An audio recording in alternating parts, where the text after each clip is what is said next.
Okay. That was an open trip.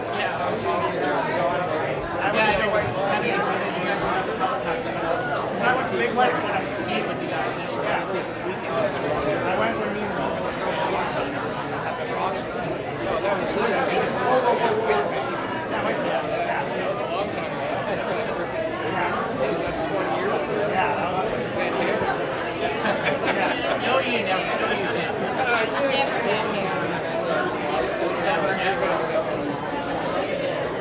Would you come in last night?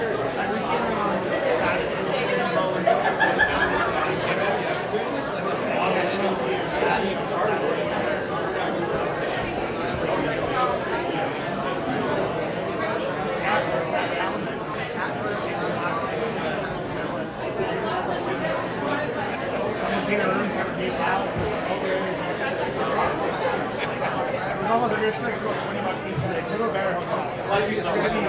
We're going to be noise, $100 a night room. Yeah. It's family family. It's like we'll get a real hotel. Cheapest one in town. We're going to get an idiot steak.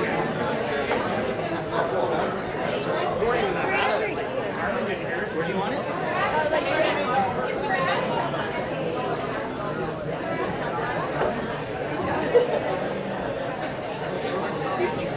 A little bit, yeah.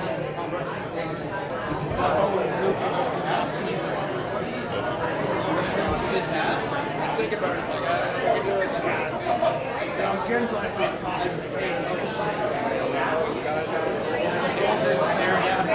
That's supposed to be Yeah, I think a little bit of it.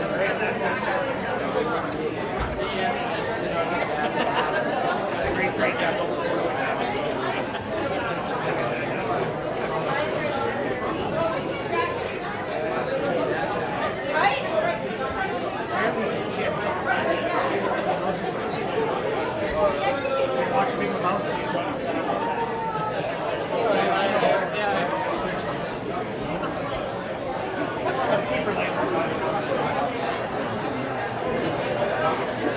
I wanted to wear fucking board shorts and dress shirts. Sue might give you a hard time. If I could wear khakis and a button-up shorts, Johnny on the board.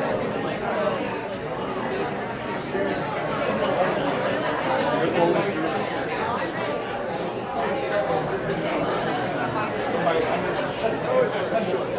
Shorts all up at the trainer. Johnny, it's funny. I tend to go and wash my pants. They always have these shorts in my house. Right there. Yeah, I'm just like freaking. They don't show up, they're going to stay there.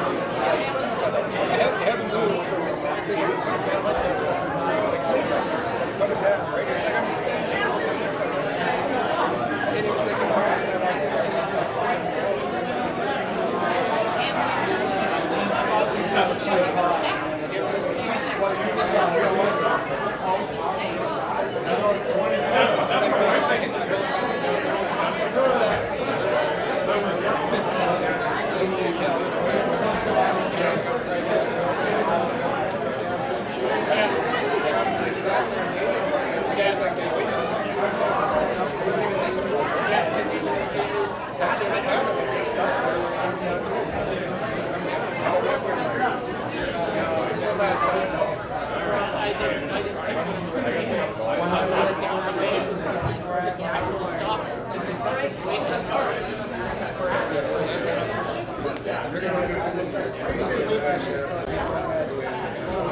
that's where we always went, right? Every time. Go that way, because you know what I can skate about. It's always dragging me in. Yeah. Like, they always like that lifting. Exactly. Yeah. I did do that because of the I shot a fireball. If everybody could just take their seats, we'll begin momentarily. Please.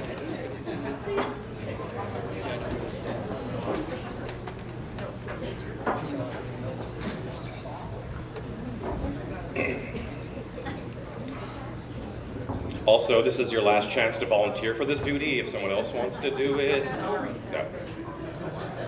Okay.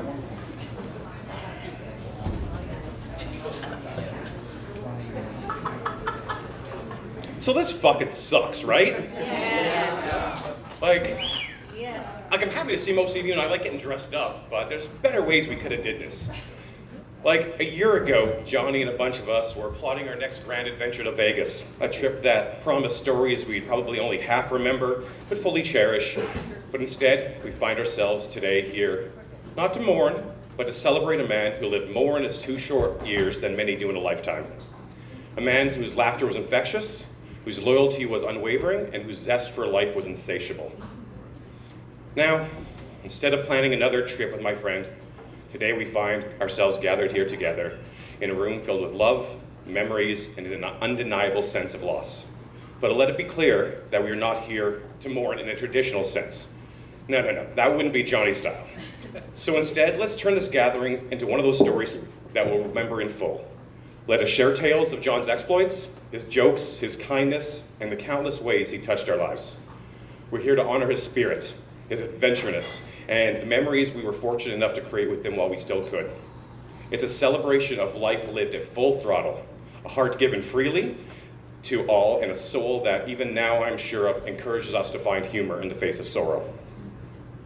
It is moments like this, when we're faced with the profound loss of someone dear, it's natural for our minds to ask a lot of questions. How did we get here? Is there anything could have been different? Who can we blame? Why the hell couldn't it have been Scotty? And so we start, as we always shall, with a toast. To Johnny.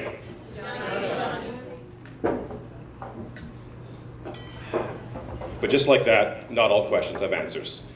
And so, as we embark on this night of remembrance, let's channel a little bit of John's fearless spirit, embracing the laughter and the tears with equal measure, knowing that today is exactly how he would have wanted us all to come together, celebrating the times that we had, the adventures shared, and the everlasting impact of a life truly lived. Now, first and foremost, on behalf of myself and Susie and the family, I want to extend a heartfelt thank you to each and every one of you for being here today. As I look around the sea of faces, each one representing a unique chapter in John's vibrant life. I see those he calls friends, family, colleagues, all drawn together by the gravity of his personality. A special thank you to those of us who travel long distance to be here, Yellowknife, and your journey sparks volumes about the indelible mark that John left in all of our lives, to forge bonds that even distance in time could never weaken. So today, we are gathered here, not beneath the cloud of somberness, but in a space filled with light and love. And the same light that John radiated with every pore of his face, this room, vibrant with his presence, mirrors the exuberance and humor, the undying spirit of adventure that John embodied. He was a man who danced on the edge of life, daring us to laugh louder, reach higher, and live fuller. In moments of sorrow, he'd be the first one to crack a joke. He'd be the lightening our hearts and remind